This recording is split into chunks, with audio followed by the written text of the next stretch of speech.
All right. So hi, welcome to this podcast. Today we have a very special guest. We have PhD student Alessandra Colla. Alessandra Colla is a PhD student at the University of Freiburg who does research on the field of quantum physics. More particularly, a lot of her research has to do with the subject of quantum thermodynamics.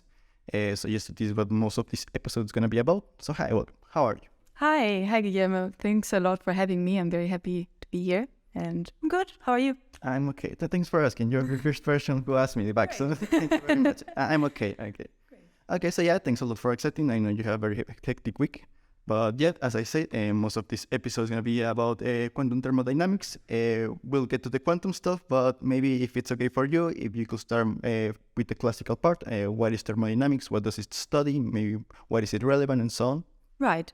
So quantum thermodynamics is something that's very recent, right? So it's good that you want to start from the classical part. I think it's a much older theory, and it's a much more well-established theory.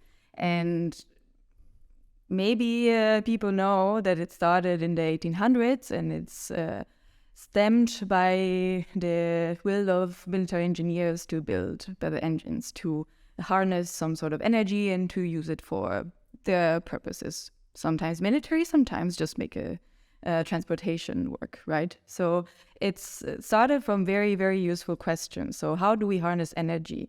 And I think in particular, so what makes thermodynamics so the theory that it is that it studies the kind of energies that are inside a certain system. So you don't really care about how the system moves, but you want to know what kind of energies are inside there and how you can use this kind of energy for your purposes. So this is mainly the idea of thermodynamics and why you study concepts such as heat and work, which are kinds of energy that you can find inside the system. Okay, I see. And I don't know what's your opinion, but at least for me it seems like in a way it's quite different from other areas of physics, like I don't know, classical mechanics or electromagnetism, where you care a lot about like the individual dynamics of some particle or something on. I have the impression that thermodynamics is more about processes related to energy and exchange of energy rather than single dynamics, right? Yeah, that's absolutely true. This is so thermodynamics is a very phenomenological theory. So when they developed it, they just looked at things, and it's a very macroscopic theory. You look at the certain variables of your system, what you can observe from a macroscopic perspective, and try to make senses as to what happens to the system as they change, right? So you don't really have first principles, so how the particles moves according to which laws. You have more this effective theory, and it kind of stayed like that for a long time. So I think the microscopic origins of thermodynamics are really still they're complicated because the actual real theory of classical thermodynamics is just phenomenological and just effective, let's say. Okay, I see. But in a way, I think that's what makes it very interesting and very fascinating, because in a way, it kind of gives you like a very big framework to think about all kinds of problems. Like it's not something that works only but for one thing in particular, but in a way that, I mean, we're going to talk about, but in a way, it's like a set of universal laws that apply to like pretty much all kinds of physical processes where there's like an exchange of energy, which I think it happens all the time or everywhere. Yes. So yes, maybe at the start, I know a big part of thermodynamics are this law of thermodynamics. I don't know if you'd like to talk a bit about this, maybe? Sure. So that's what you usually start to study first. So again, these are phenomenological. So there's no theorem that tells you that they're true, right? You just observe them to be true and they make sense. So usually you have the first law of thermodynamics, which is simply conservation of energy. So that's, I think, the most understandable one. So you have a system that you're observing and you want to know what kind of energy process is happening there. And you look at the internal energy, as I was mentioning before. So inside this system, what kind of energy change you have between one certain point in time and another. And the first law just states that the change in this internal energy has to be split between a contribution that comes from work and a contribution that comes from heat, which are two different kind of energy changes. I don't know if you want me to tell. Oh, yeah, I think it will be clear because maybe someone that is not so familiar with this concept of work and heat, maybe you could try to explain this. Sure, of course. So work is it's a useful energy. It's the more ordered energy. It's the one that you know how to use and you know how to harness and to convert into things that you want. Instead, heat is the disordered energy. It's the kind of fluctuation energy that you cannot it's noisy. You don't know how to control it, right? So this is why work is usually something very almost mechanical. So if you have an object like a box with a gas and you're compressing the lid, you're doing work. You're reducing its volume and work is being performed on the system, and this is kind of mechanical. While heat exchange is more like you're heating up the system. So you're making the particles inside the gas more disordered. And this is the kind of difference. And the first law just tells you that, okay, if your system changes energy, then it has to be partially due to work, partially due to heat. There's nothing else. Okay, I see. And I mean, you mentioned something about like the historical perspective. A lot of it, there was like a sort of like a capitalist motivation about like do like efficient engines and stuff like that. So I guess in a way it's related to this concept of work and Yes, exactly. So the objective there was to obtain the maximum efficiency you could have from an engine. So how much work you can extract from a system while putting in as little heat as possible, right?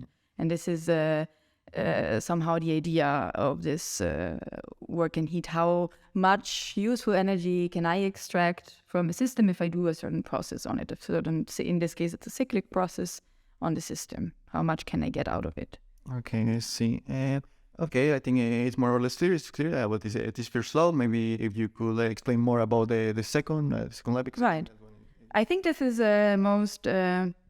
one of the strangest things in physics, the second law of thermodynamics. It's everybody intuitively understands that it's true, but to understand why it's true, it's really complicated. So it tells you what kind of processes are possible, even though they all could satisfy the first law of thermodynamics. Maybe there are some processes that violate the second law. And the second law has very, very many formulations in history. Okay.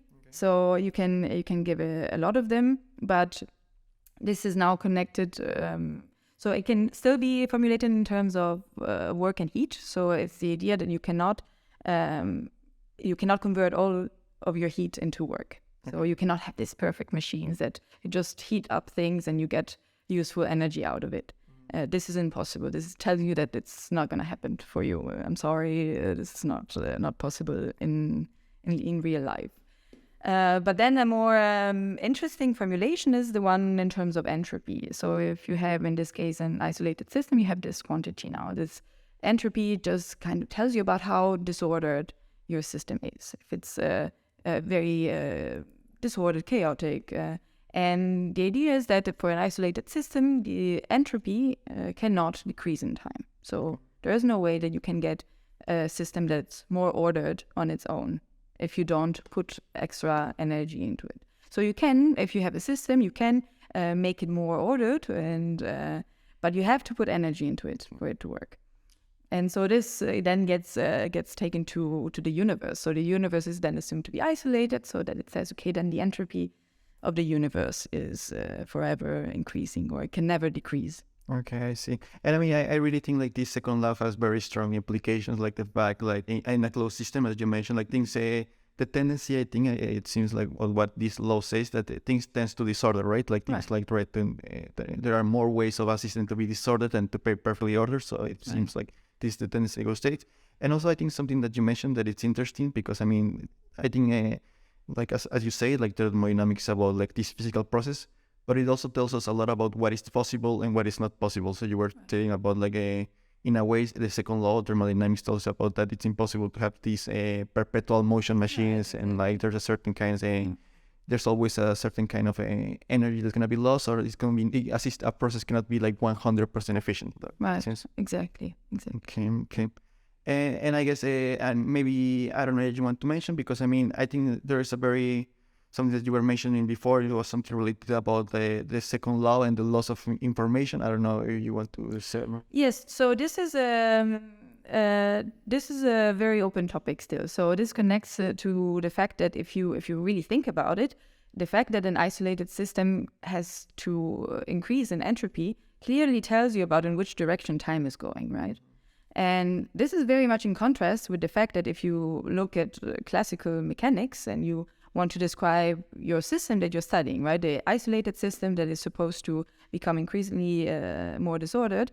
if you study it from a microscopic perspective, your laws of classical mechanics are completely time reversible. So you don't have more probability of going into one direction in time or the other. And this is a very strong incompatibility between the microscopic view of the thermodynamic process and this some sort of time arrow, right? This process tells you in which direction time is going, because entropy has to increase according to the second law.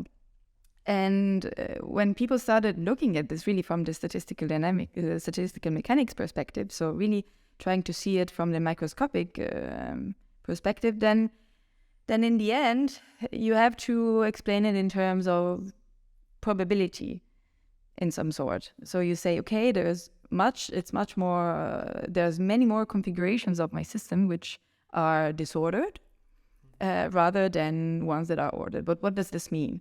In the end, what is a disordered configuration? What is an ordered configuration? This only has to do with what the observer is able to tell about the system.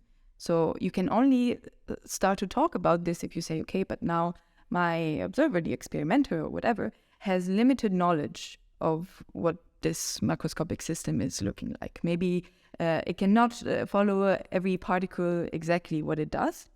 It only has some sort of coarse-grained information. And this means that the information that it has on the system is partial. And the fact that there is this interpretation, right, of the second law that you do have this kind of perfect time reversible dynamics in your particles, but because we are observing it at a coarse grain level, we are always dispersing information. So information that we have in the beginning, so I don't know, the gas is on one part of the box is cold and the other part is hot. We only can kind of tell about coarse grainingly what is going on. In the end, the motion is perfectly time reversible, but what we can see is coarse grain, and we keep losing all these tiny paths that are happening. And this makes it look to us like this system is disordered in the end. So this is not agreed upon by everybody, but this is a very, very important interpretation, I think, because it connects very much to what we may be talking later about quantum thermodynamics, because it's we can maybe talk about this, how this relates to information theory, and how information theory seems to be able to help to make us understand what's going on at the microscopic level. Okay, I see. And you mentioned this concept a lot, coarse grain. And Right. I think I have a rough idea what it is, but I don't know if you like to explain it in a more detailed way. It's I don't know, maybe it's a bad explanation, but at least the way I understand it, it's a more like sometimes a microscopic characteristic of a system. In a way, can average themselves, so you can explain Right. a system more from microscopic quantities rather than the individual, the individual characteristic. But Right. I guess you have a better explanation. I don't know if you want. No, this is very good, exactly what it is. So you're assuming that what you know about the system, you're some sort of, you're a bit blind. So you're not very precise in what you're seeing. And so what you can see is some average over a spatial part, for example, or an average in time of what's going on. So the idea of coarse graining is literally to just break up a dimension in time or in space and just see what happens in the average sense. And this you can resolve. The exact details you cannot. And in that case, you can have this concept of information loss. Yeah, and I think, coarse graining is something that maybe if we're not, even if we're not completely aware of this concept, is something that we do all the time. I don't know, we're trying to study economy or sociology. I mean, we don't study these very complex subjects from an atomic perspective. Exactly. We rather we try to extrapolate the most relevant characteristic of a system, and based on this characteristic, we kind of we try to give an explanation of very complex phenomena. Yes, absolutely right. Yeah. Okay, I see. And again, you briefly mentioned it, but again, like, I really think it has like very strong implications. This the second law.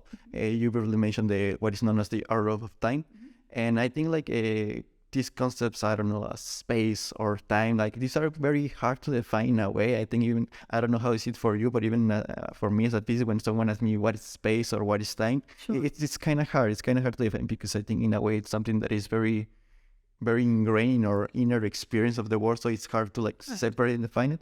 But I think with time, at least, there's this connection about like disorder and time, right? It seems like this kind of gives us an idea about that time. Like I mean, we use clocks. I mean, but I mean, a clock is something artificial in a sense. But what we really see is like this notion of from order to disorder. Right. Yes, yes, absolutely. So you're right. In physics, there's several concepts of time, and depending on in which area of physics you look at, it looks different. Thermodynamics is the one theory where you see where time is going. So this everybody knows intuitively. If you the typical case that is usually mentioned, a cup of coffee, you have a cup of hot coffee on your table, and you wait some time, and then it's cold. You don't expect it to be hotter, unless your surrounding is very, very hot. But assuming that it's a room temperature normally and you have a hot coffee cup, you expect it to become cold in time. This tells you that, okay, then objects naturally go from, heat goes from a hot body to a cold body. That's in time, that's natural. And this is what happens in thermodynamics. And what doesn't, these concepts are not there in other theories. So, okay, yeah. And okay, so I think we have a good grasp of what a second law is. So yeah, maybe just know the third law if you like to. Right. So the third law is then the last of the known laws of thermodynamics, and it just tells you that if you are able to cool down a system to zero absolute temperature, then the entropy should approach to zero. Okay. So this is the idea. So if you cool down a body to the maximum amount possible, then it will become completely ordered. Okay, I see. And I don't know, is there any kind of implication of this law or something that I don't know has in a way? Right. I mean, this is implications. It depends, right? So it depends also what kind of system you're studying. Sometimes it's even broken, right? So it happens in quantum thermodynamics, for example. This law doesn't hold anymore once your ground state of the system is degenerate. Then this doesn't hold anymore. What the implications of this are, I mean, for me, they just tell you that there are things happening in quantum mechanics that are not there anymore in classical mechanics, and it's what makes these two situations different. So for me, the third law was always a playground to see, okay, there's quantum effects going on there. Okay. Yeah. Okay, so you mentioned quantum, so I guess Right. it's a good thing to make a transition to quantum mechanics. So yes, maybe I'm not an expert in the history, but I do know that most of thermodynamics was before quantum mechanics. So most of these laws, at least the first and second, I guess, they were formulated before quantum mechanics. So then it comes quantum mechanics, and normally, I mean, I guess you will explain it better, but normally for like macroscopic systems, we have a certain kind of laws, and then in the microscopic or for atomic, we have certain other kinds of laws with the laws of quantum mechanics. So yeah, maybe you want to give a general explanation about how these two fields mix, or what's a general explanation about what will be this mix of quantum thermodynamics. Right. Sure. So I think one can understand it naturally if you go in the step in the middle, right? You go from the 1800s thermodynamics, or macroscopic phenomenological theory. You get to what I mentioned before, so the interpretation from a macroscopic perspective, so the statistical mechanics perspective. And this is a lot of classical particles, so how they behave and how you can see thermodynamic behavior when you take a very, very large number of microscopic particles into consideration. And now the point is, okay, now there is an extra step. So you have still completely reversible and microscopic laws in quantum mechanics, but now you are not allowed to have so many particles, because you're looking at very, very tiny scales. Okay. And also there are quantum effects. So now the question is, now we jumped from the phenomenological to the microscopical, and now we go to tiny, tiny particles on their own, or very few interacting together with quantum effects.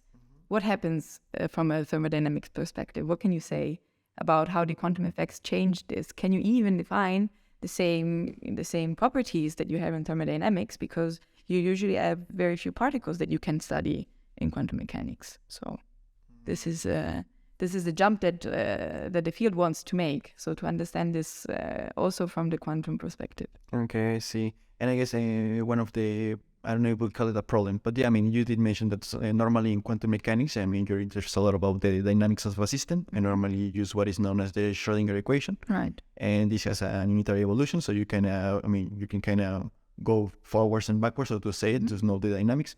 But in thermodynamics, this is not always the case, right? Or what? I mean, you were mentioning something like this. I don't know. You would like to elaborate a bit about this problem? Sure, of course. So it's similar to what I was mentioning before. So the Schrödinger equation is describing, it's also time reversible, like the laws in classical mechanics. So this is, again, the problem that if you have an isolated quantum system, then it evolves unitarily. There's no reversibility, so there's no heating up. What is there? So then to start talking about thermodynamic quantities, you have to say, okay, but first let's think about it. What do we have in thermodynamics? We have heat baths. So we have environments and how they interact with the body that we are studying. And we have the same in quantum mechanics. So we have a system which we want to study from the thermodynamics perspective. And now it's interacting with the environment. It's very, very, very large. So it's impossible for us to compute what the Schrödinger equation would be for the full system plus environment. This is not feasible at all. So that's where all these techniques of open systems come into play. So what can we tell about the dynamics of this reduced system that we are looking at? So the quantum system that we like, and how the environment that it has around it affects it and affects its dynamics without having to really follow microscopically what happens in the environment. And this is actually what makes irreversibility emerge in quantum thermodynamics. So doing this kind of framework. Okay, I see. And yes, I mean, maybe for people who are not that familiar, but normally, I mean, in quantum mechanics, in a bachelor degree course, in first course, you normally have very idealized situations, right? Maybe you have like an isolated atom, you don't take into account the environment, and this is what you, and obviously these kind of things, you can handle them with the Schrödinger equation. But as you mentioned, like if you want to take into account an environment or a reservoir when you will have, I don't know, a big quantity of particles, it will be hard to know like the dynamics of each of these particles and the atom. Yes. So in a way, I think like, I mean, you have worked with this, but I mean, normally you use, I think, what is known as the master equation, right? And I think like this kind of allows you or gives you the possibility of handle more complex problems or more real, so to say, because I mean, in nature, you don't really have isolated systems. I mean, you always have a certain kind of interaction with any type of particle with the environment. Right. Yes, that's precisely it. So the idea is that, okay, now you don't have an isolated system anymore. You have one system and another, so you already have a bipartition. So this is an important concept, right? Once you start having a bipartition in quantum mechanics, you cannot really talk about pure states anymore. So you have to start talking in terms of density matrices, because you have effects such as entanglement, so built up of quantum correlations between your system of the first bipartition and the first part of the bipartition and the second part. That is...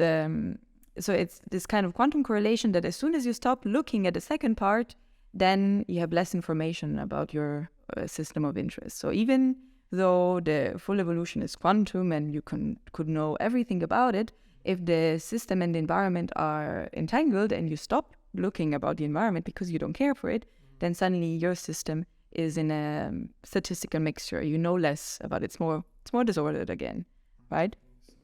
So this is important because the master equation describes how the density matrix of your system evolves in time. So this tells you, okay, what happens to my density matrix. Even if it started in a pure state, once the system and the environment start to get entangled, then what happens to the density matrix of the system?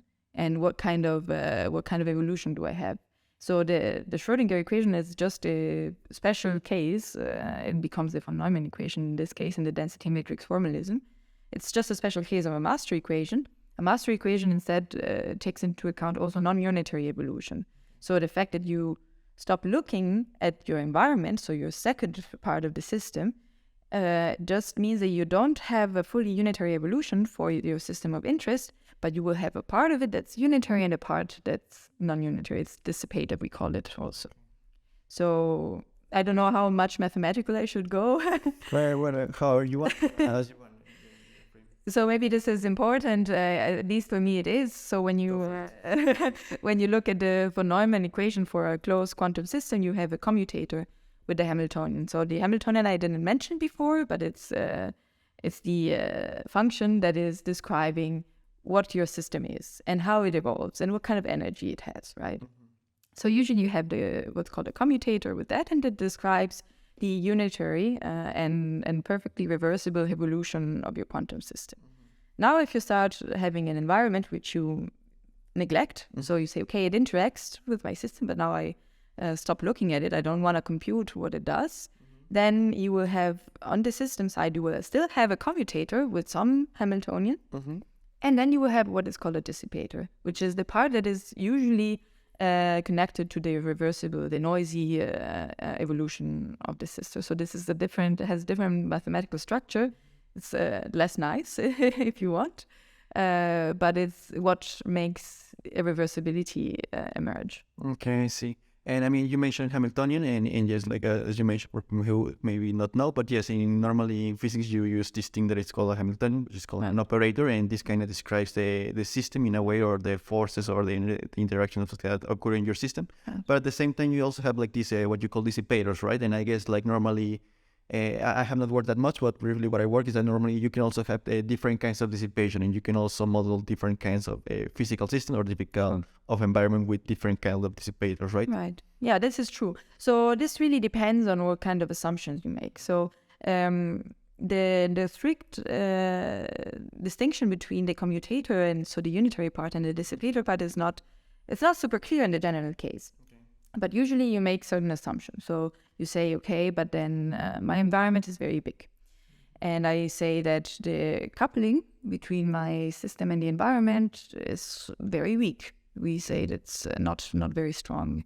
Then you start saying things like, okay, but then let's assume that the correlations between the system and my environment are developing really slowly with respect to how my system is changing in time. So you have this kind of time scale separation.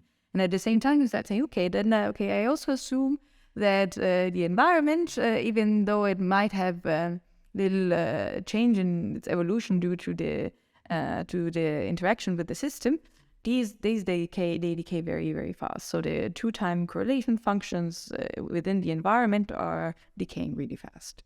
So you start making, these are a lot of assumptions that you're making, but these are always these are very necessary to come to the most commonly known master equation in quantum mechanics, which is the Limlet master equation, where you have this very well understood dissipator, which tells you, okay, what kind of processes are happening there and what kind of dissipation is happening in your system. Okay, I see. And I mean, you mentioned that there's a lot of simplifications or approximations during this whole derivation of the master equation. But I think this happens always. Like always in physics, you always make assumptions. Right. Even from early, like in physics 101, you always say, okay, we have this spherical cow or whatever. So Right. I think, I mean, you cannot. I mean, you always end up making assumptions or models about reality because I mean, it's hard to describe things like exactly. So I guess it's normal in a way. It's common that you always try to like extract the most physically relevant qualities of a systems. And I think like at least for the master equation, I think even despite all these kinds of approximations that you make, it seems like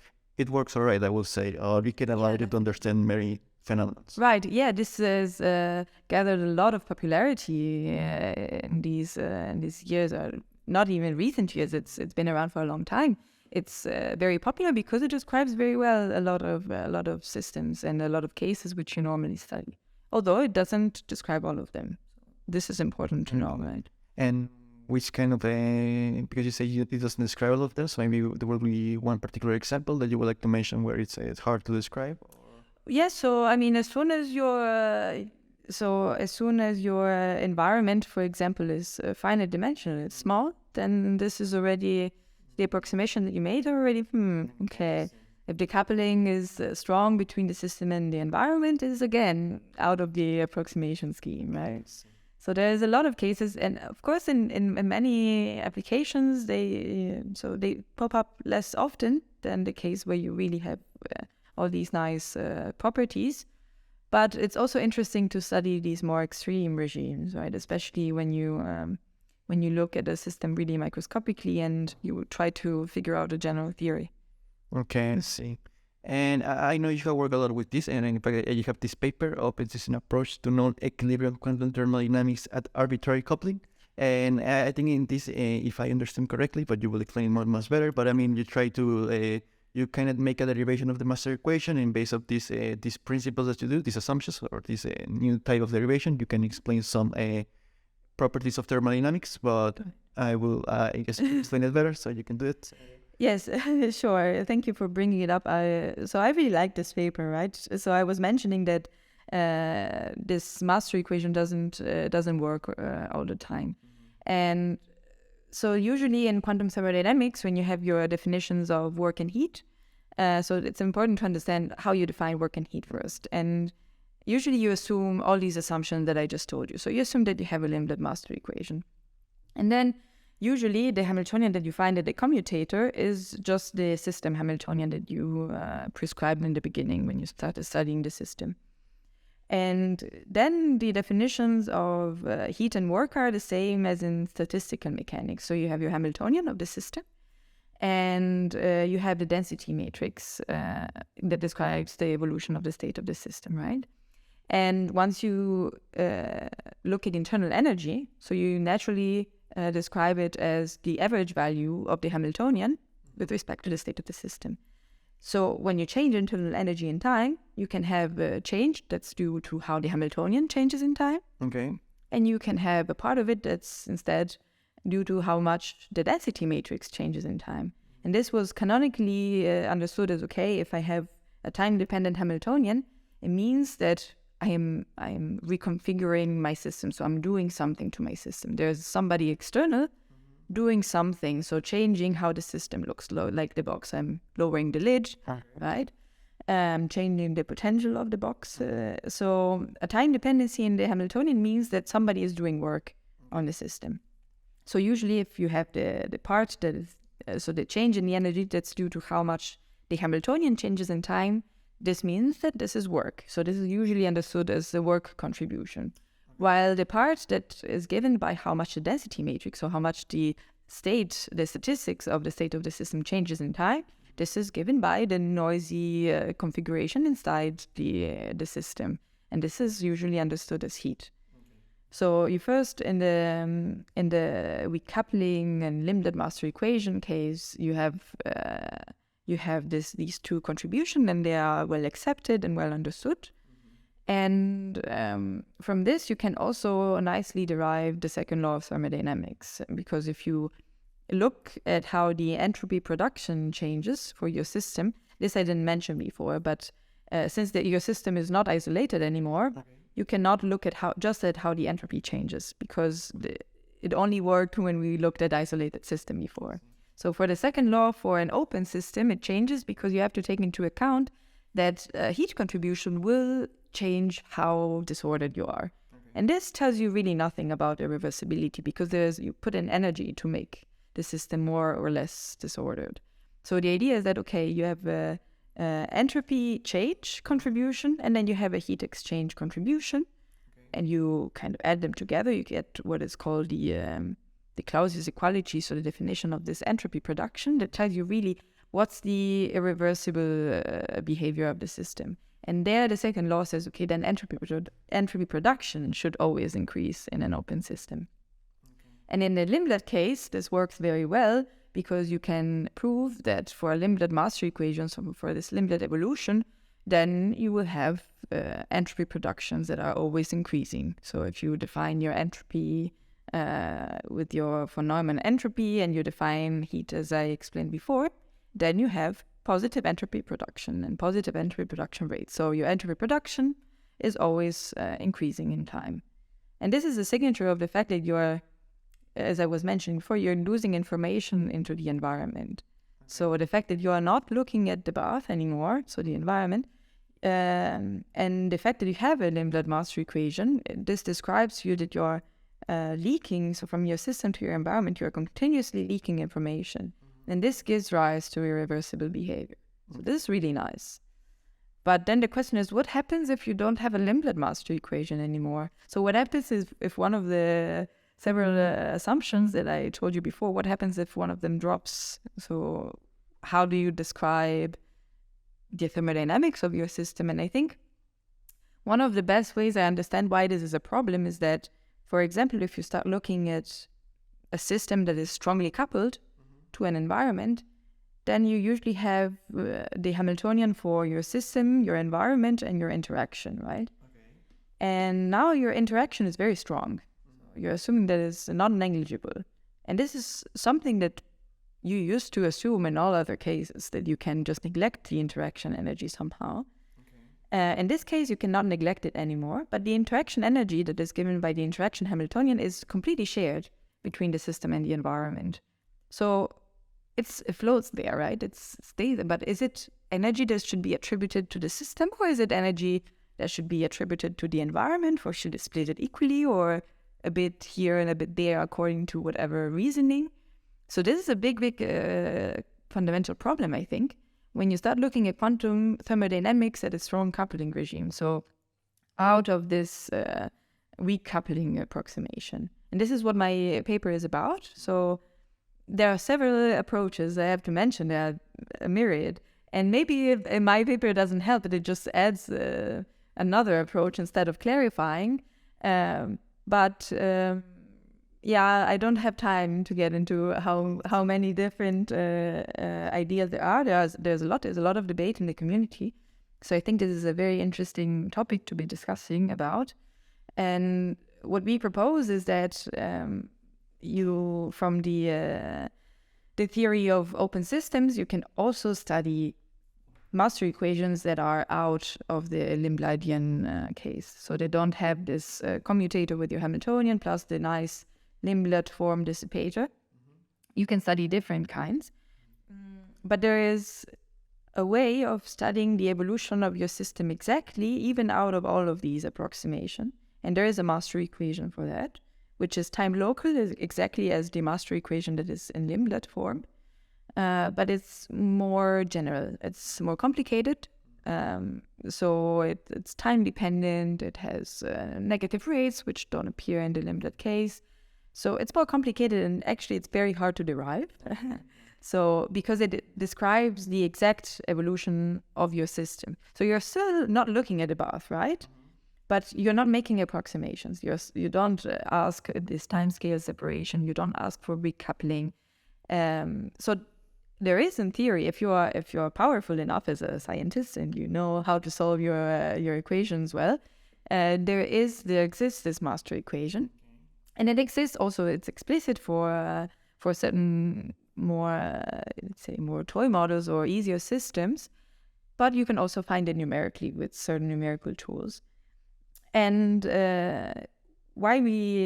call it time local or time convolutionalist master equation, and we like this a lot because it has a lot of resemblance to the Limblad. So the mathematical structure is very similar. It's a bit more generalized, but it's very similar. So it has still a commutator part with a certain Hamiltonian. Now, it will for sure be different than the Hamiltonian of your initial, so the Hamiltonian that you had in the beginning for your system. Did you include that or no? What makes the Hamiltonian different?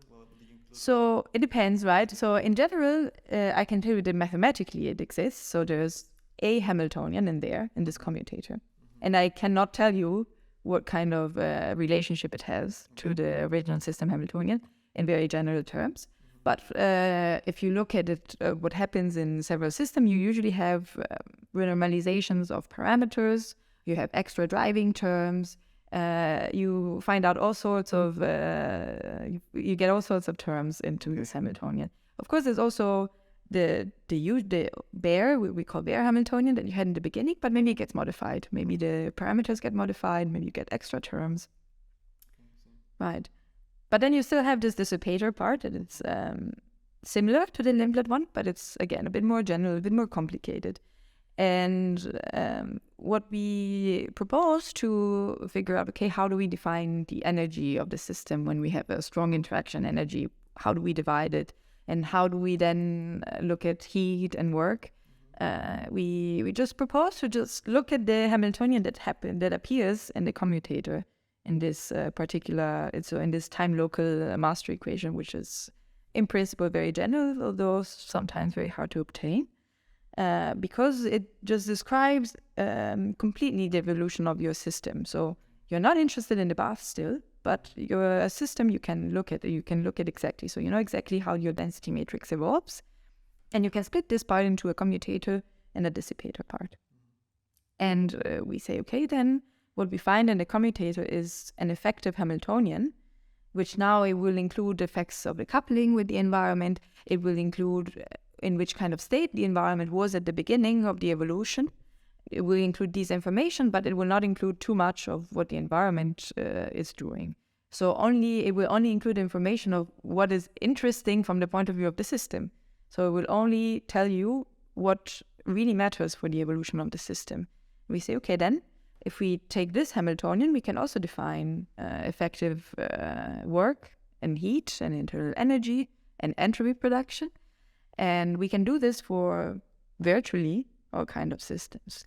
Okay, I see. And maybe just to clear up a bit, for example, with this different formulation that you mentioned, if you calculate an observable, an expected value of, I don't know, energy or something, will this observable be the same that as with a normal master equation, or it should be the same results or not really of the observables? Right. It will be different in general because your evolution of the system is different. Okay, I see. So if you're out of the recoupling approximation, then if you use the limited master equation, you're doing something wrong. So you're doing a wrong approximation. So if you calculate an observable and its average according to this, then you will get technically the wrong result. Okay, so in certain situations, I mean, in theory, this approach should be better for certain physical situations. Technically, yes. Okay, well, Yes. and you mentioned that they also kind of gives you a different way to think about concepts as hidden work. And I think it's really interesting because in a way, these concepts are very old in the fact that we're still debating and we're still thinking about them, especially in the quantum case. It kind of tells you that. I mean, yes, it's very interesting, but I guess it's also hard to really understand at a very deep level what these concepts are. Yes, I completely agree with you. And I think these are also not agreed upon in the community. It's a very interesting time for quantum thermodynamics because people are fighting. So I think it's very important that we understand what's going on. So we are saying something, right, about what is work and what is heat, but many people do not agree, and it's fine. It's good that we discuss this. It's good that we investigate what these quantities are on a fundamental level. Can you see? And for example, I mean, you did mention that in this paper you kind of do like this different kind of formulation to obtain a slightly different master equation. But I'm not an expert, but I imagine that there's also other approaches, no? Or maybe there will be other approaches that take into consideration more these interactions in the environment. So yeah, like I'd say, I mean, it's still a bit a research topic in a way. Definitely. That kind of, I guess, I don't know, I guess a bit the idea or the attempt is to make it closer to reality, I will guess, or in a certain situations maybe. Yes, of course. And I mean, I think we have to really get at some point down to experimental platforms because it's right now it's staying in the world of definition. So people say, but you should take the change of the energy in the bath as your heat. And so this amounts to including all of the interaction for the heat part into the system. And this is something that is not compatible with what we are proposing, for example. But it's, of course, also so it's a valid proposal because in the end, it will, if you then go to the limit of recoupling, then it will revert back to what we know heat and work are. But when there's strong coupling, it's, again, really, really much debated, but at a very mathematical and fundamental level.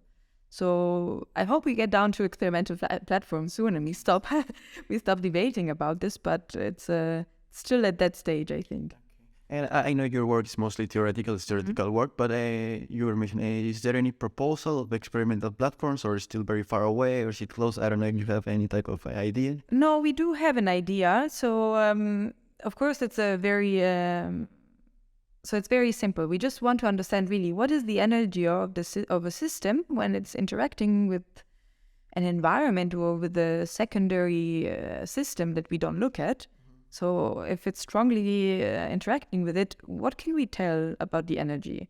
So we do have now the idea we want to see whether what we would expect really happens. And one can do it in the most simple case of a spin or a two-level system and see how the energy levels change if you effectively couple this to a secondary object or an environment. And we're thinking about an experiment like this in the trapped ion platform. Okay, trapped ions is a little bit the platform. Okay, Right. I see. Okay. So yes, I mean, yes, maybe I'm guessing it's hard. It's gotta be hard, but I do think like especially in experimental platforms, there's a lot of progress. So I don't know, maybe soon it will be possible to realize these experiments and to hopefully that will give a bit more insight and that will, because I think sometimes that's kind of the way science advances in a way. If it's only theory, it's hard to advance. But when you have this kind of interplay of feedback between science experiment, it's easier to make progress and to really know if we're on the right path, so to say. Right.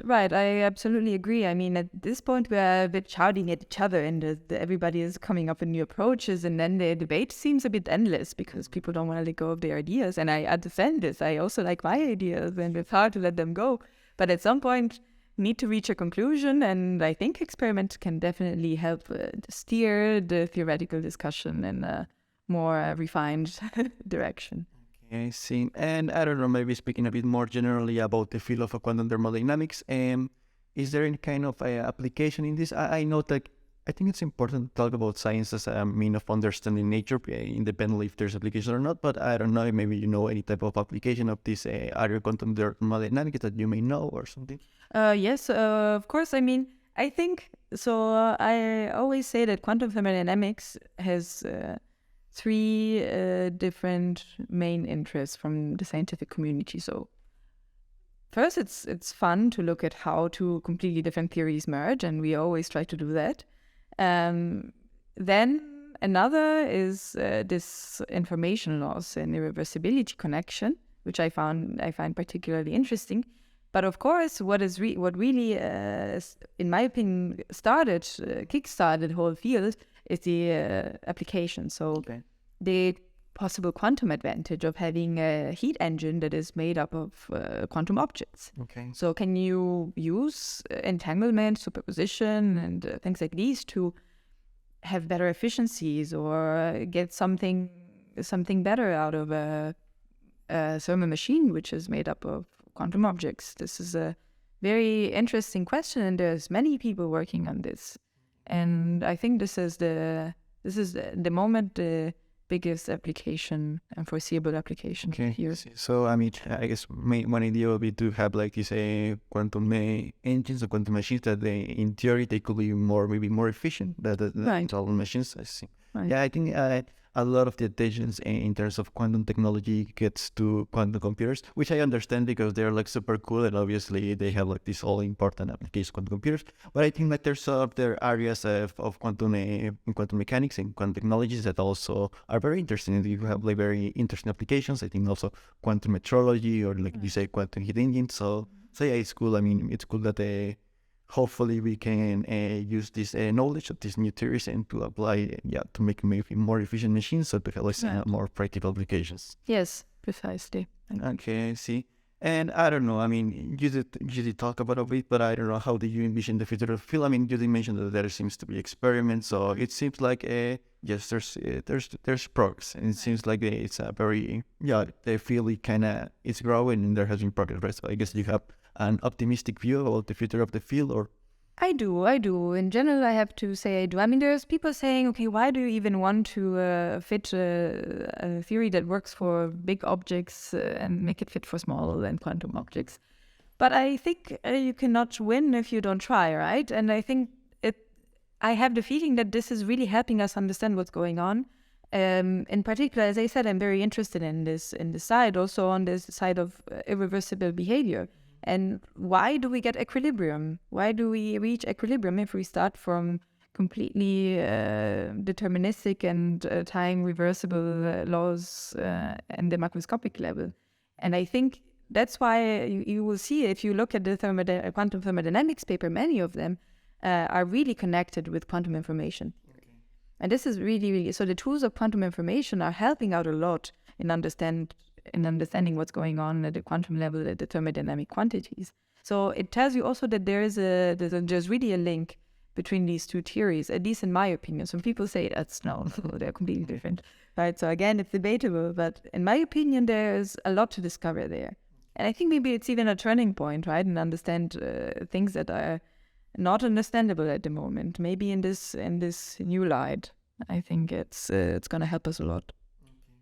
No, but really, I do find it very interesting, and also, I mean, there's clearly open broad still, but anyway, that's what makes it fascinating. The fact there's things to research, and I think like maybe for people who are just starting quantum mechanics, when you had like really, I do think like it. Obviously, you have to start somewhere. So obviously, you start from the most basic examples, but they really, I think, like the most basic examples, and things can get very messy when you include the environment. I mean, as you mentioned, like there are different ways of including the environment, and some approaches are better than other.